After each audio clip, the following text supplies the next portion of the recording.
Baik, itu Pak ya. Jadi sudah izin. Ada lagi? Ya, silakan. Saya mau tanya kaitan dengan Mi'raj.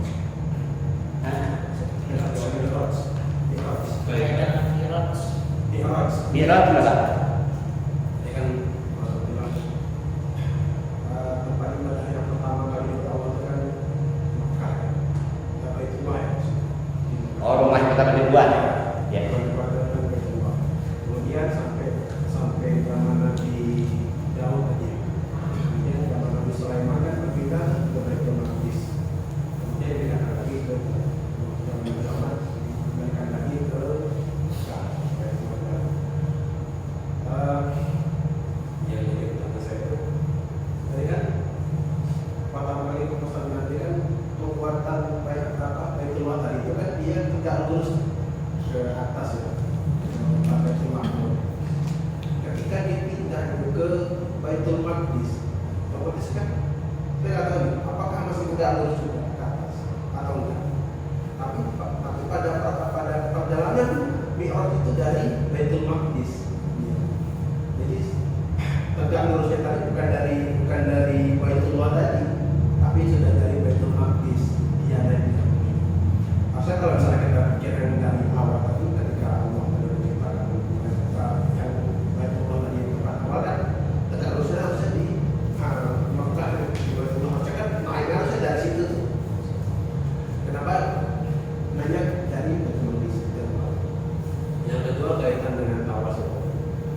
Tadi kan Pak bilang kita bisa tawas dengan nama Rasulullah dengan para sahabat Rasulullah. Bahkan seperti kita ketahui kan ada yang punya usaha yang mengatakan lah dia pengen sesuatu sholawat aja dulu. Sebenarnya kita konsepnya benar, kita bisa bertawas dengan sholawat. Cuma karena kaitan dengan ustaz ini tadi yang ini ternyata punya cacat di mata orang, sehingga awalnya kita tuh benar-benar dengan dia nih apa yang omongan dia nih, jadi orang awalnya kan senang sekali, tapi kadang-kadang dia cacat di mata orang, jadi orang-orang jadi kayak ngejek atas apa yang tindakan yang dia lakukan itu. Permasalahannya tuh ketika itu saya jadi kesel gara-gara ini orang jadi ngejek itu bukan karena apa ya, jadi kita berselawat jadi seolah-olah tuh dia ngejek itu, jadi kesel sendiri besar gara-gara hal itu. Salawat yang seharusnya itu baik jadi ternoda gara-gara hal itu gimana? Pertama masalah Ka'bah galus dengan Baitul Ma'mur dengan Baitul Maqdis yang di Palestina. Pertama nggak ada. Baitullah Ka'bah ini ya kan. Nah, sementara Baitul Maqdis adanya di Palestina. Memang Allah perintahkan kepada Nabi Sulaiman untuk mengalihkan ibadah ke Baitul Maqdis. Apa alasannya? Allah yang punya maksud, gitu kan? Jadi nggak ada hubungan nih dengan Baitul Maqdisnya. Yang tadi saya ceritakan, Ka'bah itu dibangun persis di bawah Baitul Ma'mur, gitu kan? Ini bisa posisi. Bicara masalah dialihkan ke sini, nggak ada kaitan. Yang pertama ya. Nah kemudian sebagai bentuk napak tilas, lagi jangan lupa sejarah. Maka Isra Mi'raj itu salah satu tempat di bumi yang dikunjungi adalah Masjidil Aqsa, gitu loh. Makanya bahkan Rasulullah bilang, jangan kamu berletih-letih melakukan rihlah perjalanan kecuali pada 3 masjid, Masjidku, Masjid Haram dan Masjidil Aqsa. Sebenarnya ketika Isra itu bukan cuma Baitul Maqdis yang dikunjungi. Jadi nggak dari Masjidil Haram langsung ke Baitul Maqdis. Ada tempat-tempat yang dikunjungi. Pertama Rasulullah ke Yasrib dulu. nanti kamu akan ke sini nih. Jadi tempat-tempat itu dikunjungin. Kemudian ke Mesir, ke Mesir, ke Tursina, tempat di mana Nabi Musa menerima wahyu. Kemudian ke mana namanya? Watin, Wazaitun, ke Syria. Baru ke Betul Maqdis. Jadi ada beberapa tempat yang dikunjungin, gitu sebagai bentuk penampakan. Nah, kembali ke yang tadi, nggak ada kaitan antara posisi Ka'bah dengan Baitul Ma'mur dengan ini, ya kan? Itu memang Allah perintahkan begitu. Nah, kenapa Rasulullah minta lagi? Karena apa? Rasulullah itu udah paham kedepannya akan seperti apa nih. Sekarang aja masih ada aku Yahudi ini udah mengungsi Islam, gitu loh. Apalagi nanti umatku kalau sholat masih ngadep ke sono, bahkan jadi cemoohan. Maka sekarang ini jadi rebutan tuh, Pak. Ya kan? Bethlehem, tembok ratapan, dan di tempat yang sama. Bisa dibayangkan kalau kita sholat menghadap ke sana sekarang, apa nggak ditutup bandara lagi? Rasul sudah bisa memprediksi ke depan seperti apa. Maka kita dipindahin ke Ka'bah untungnya. Itu yang pertama. Yang kedua, bicara masalah tawasul tadi. Ya, memang itu tergantung orang itu loh, Pak. Ya. Tergantung ilmuwan itu juga. Memang salah satu amal-amal yang dibenci Allah adalah amal akhirat untuk dunia.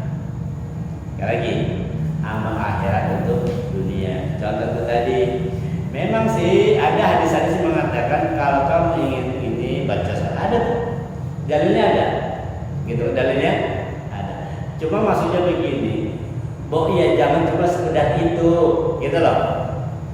Jangan cuma jangan cuma sekedar mobil, sayang. Karena innamal a'malu bin niat, innamal likulli imrin mana amal ibadah tergantung nih niat. Kalau baca salatnya pengen mobil, Allah kasih. Cuma nanti di sana nggak dapat lagi syafaat, gitu loh maksudnya. Tujuannya bukan berarti kita nggak boleh silakan. Gitu kan, yang namanya gini Pak, tingkat keimanan orang itu beda-beda. Contoh bocah SD, bocah kecil disuruh puasa, ayo puasa. Nanti aku dapat apa? Nanti dapat permen, kan gitu kan? Karena dia itu berbuat pengennya bentuk konten. Aku kalau puasa kok apa yang itu dapatnya apa? Uang 100.000. Jadi puasanya dia bukan karena Allah, tapi pengen uang. Maksudnya omongan yang tadi itu, ayo naik kelas, gitu loh. Naik kelas, jangan cuma sekedar. Memang boleh. Cuma sayang, itu aja sebenarnya. Sebenarnya boleh. Kita bertawasul untuk urusan dunia, boleh. Contoh, Rasulullah bilang, al-waqiah surat kaya, kan gitu kan? Yang baca waqiah insya Allah akan lancar rezekinya, yang dua akan lancar rezekinya. Cuma maksudnya itu efek, gitu loh.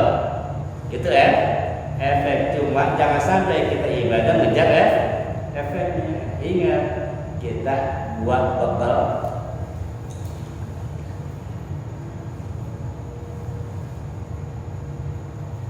Ada Pak emang dulu orang yang ada sorok gitu, jangan. Ya kalau untuk taraf awam yang apa, biar dia suka. Karena masih dalam tahap pendidikan lidahnya. Kan nggak mungkin juga kita juga anak kita masih kecil SD, puasa karena Allah, nggak dapat hadiah apa? Kagak puasa dulu. Karena menurut dia bekerja harus diupahin.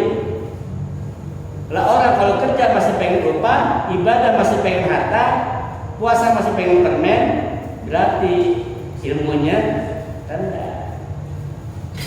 Sama, makanya kalau bicara begini pada taraf lebih tinggi, orang kalau ibadah masih pengen surga, kan gitu. Cuma kan kita harus lihat dulu yang kita ajak bicara siapa, gitu. Artinya begini, boleh tawasul, bahkan dianjurkan, ya memang dianjurkan. Tapi niatnya dia jauh. Kita nggak perlu sholat, nggak usah. Ngapain kita kesal juga? Buang-buang energi pak, buang-buang energi. Yang ada apa? Ingat sikap kita nanti akan dihisab. Ya sudah, lana amaluna walakum amal deh, amal. Jadi melihat perbedaan itu nggak perlu, ya nggak perlu. Kalau ada orang kita sholat sama ini doang, ya aja. Tinggal kita kasih pemahaman. Dan kita pun harus bisa memahami diri kita. Ada dua kemungkinan. Ya mungkin emang dia tahunya begitu doang. Tahunya begitu. Yang perlu kita dekati adalah nanti ketika dia bilang kalau pengen mobil baca sholat, lihatin aja pak.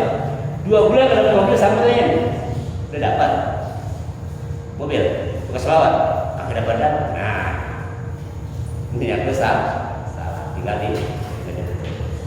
Baik, dari itu cukup ya. Baik, itu saja barangkali ini satu di bulan ini. Yuk, banyak mengamalkan ibadah, banyak salawat.